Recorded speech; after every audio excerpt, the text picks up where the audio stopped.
Bruh! Welcome back to the videos, guys. So we've decided what we're gonna be doing. Currently, you hear that? That was solid GM performance. Currently what's going on is, so what I've decided to do, and this is kind of tentative. I'm not exactly sure if this is gonna work or not, but we'll see. I decided to sell my 6.0 here that I reassembled. Pretty much I gone through it, just made sure all the bearing clearances was good. Cylinder walls look good, no scoring, nothing you could hook your nail onto. It looks good, it rotates freely, it's nice and clean. So decided to sell my 6.0 here. What we're gonna do is, with the money from this 6.0, we're gonna buy, hopefully if I can sell it, we're gonna buy forged rods and pistons for the LS2, because I would like to keep the aluminum LS2 in here. And the reason why I wanna do that is because it's light.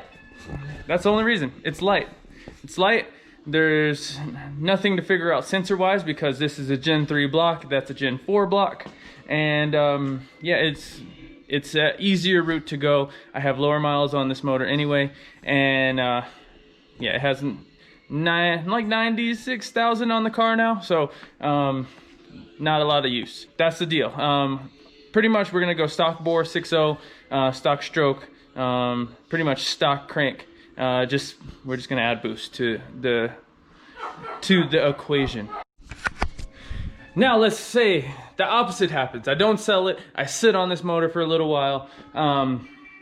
Pretty much what we're gonna do is, if that's the scenario, right, we'll just say for the rods and pistons, because deep down for some of these mods, it's not all that expensive. Yeah, I'm looking at spending $1,100 to $1,500 to just do forged rods and pistons and have a just nice, decent, reliable LS motor. We're not, like I said, the goal for this car was never to break world records. It was to have a really fast car. The goal was a 10. Obviously, I haven't figured out the driver mod, which has been a current theme in all of my videos. Could drive it better on the street than I could drive it at the track, just how it is. We just want to have the setup to where it will live for a long time, and it's not SBE. Even though I know, and I've done the research myself, I know a lot of stock stuff lasts forever for a lot of people. But on the contrary, I have seen a lot of stock stuff fail for a lot of people as well. Alright guys, we're working on some stickers. This is some cursive. We're just trying some stuff out. It's all about that proper angle. Look at that, 45. Ooh. Ooh-wee.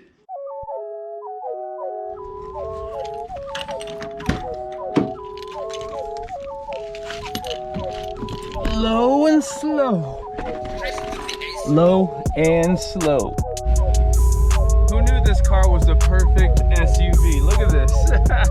Earlier I went and did a car job. I did a little radio and speaker install, and I mean, I showed up in this with all my tools, people looking at me funny. I'm gonna end up putting that 6.0 in this car, because people on Marketplace are the worst. It's game time, guys. This is like OG Trey Herrera right here. I haven't filmed a BMX vlog in a minute. We're gonna get some clips for you guys.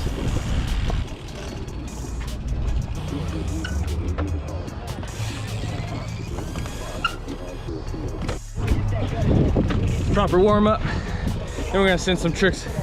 Nothing crazy today, but we're gonna have some fun. Hi guys, well I spoke too soon. Somebody wants to come look at the engine today, so we're gonna do a quick power hour. And the time starts now. This will probably be condensed down into like 30 seconds, but yeah.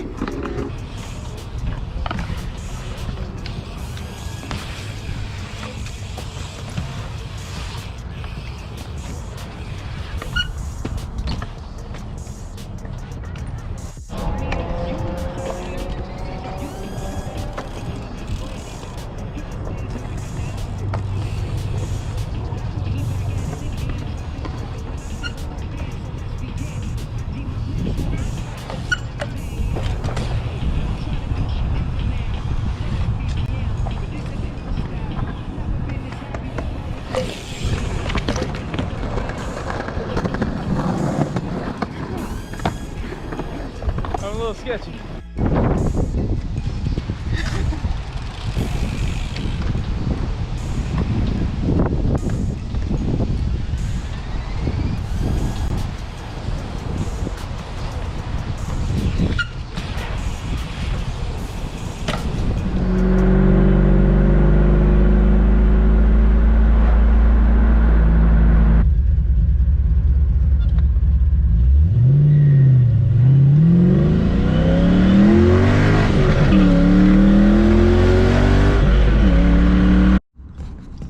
So great news, I ended up selling the motor last night, which was awesome, super awesome. They gave me my asking price, which I was really hype on, and it's going to somebody who's gonna build a really cool race truck. So with that being said, now I can use that money to invest into some forged rods and pistons for the GTO, and really crank it up and see what she could do, or leave it where she's at and just really beat on it and have a good time with it and have no stress. Well, damn, listen to this.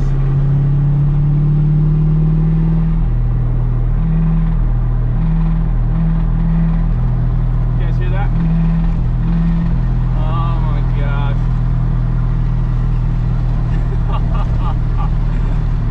To me, that sounds like a rod knock. I don't know where I would have lost oil pressure, but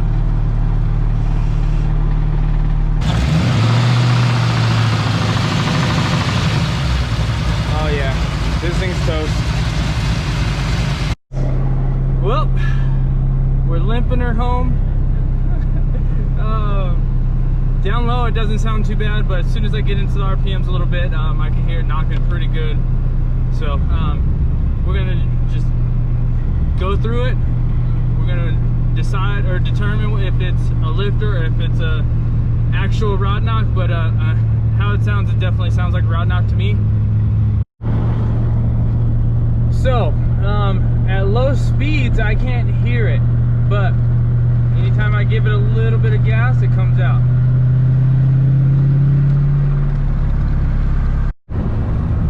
Alright guys, at low speeds it doesn't seem like it's hurt at all.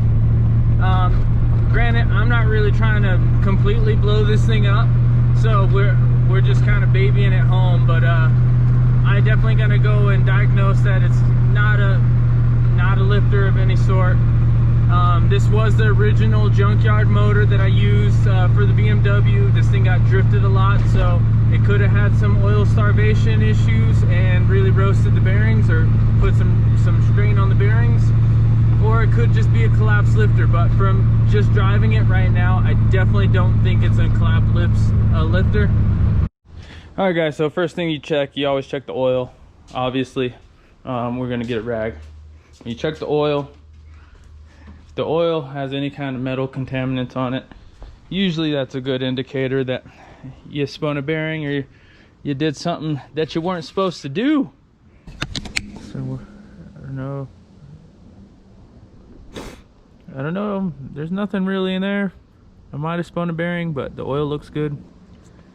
We're gonna pull the valve covers and check those out too. So originally this 5.3 in this engine was as basic as I could do it, as cheaply as I could swap this engine to my BMW. That's the route I went. So when I first got this 5.3, it was really bad.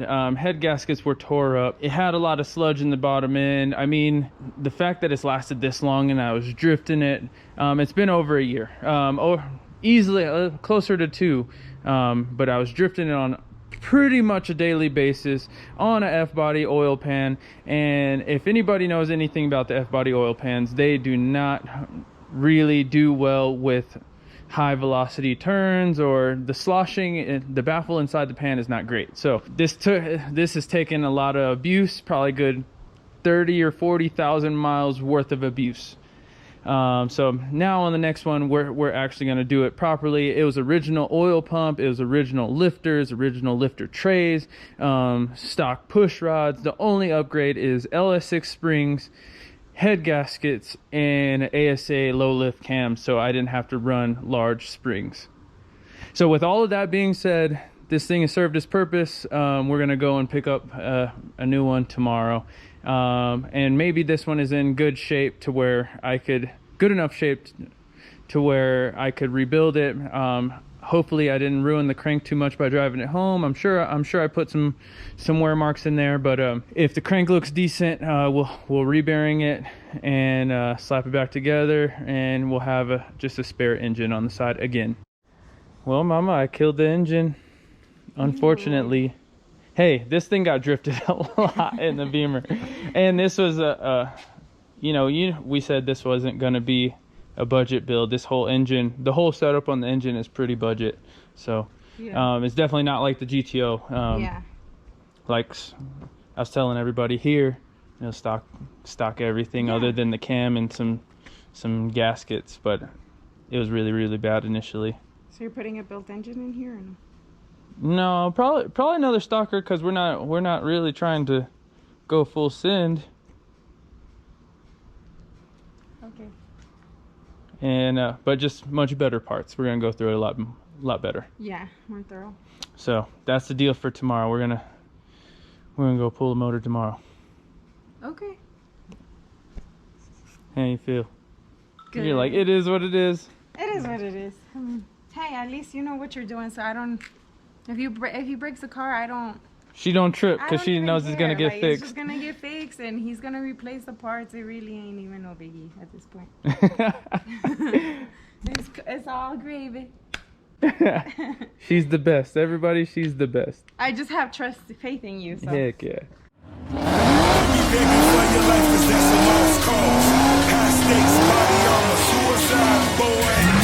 It's the time for games and it's the time to kill. Make up your mind, baby, cause the time is here. Yeah.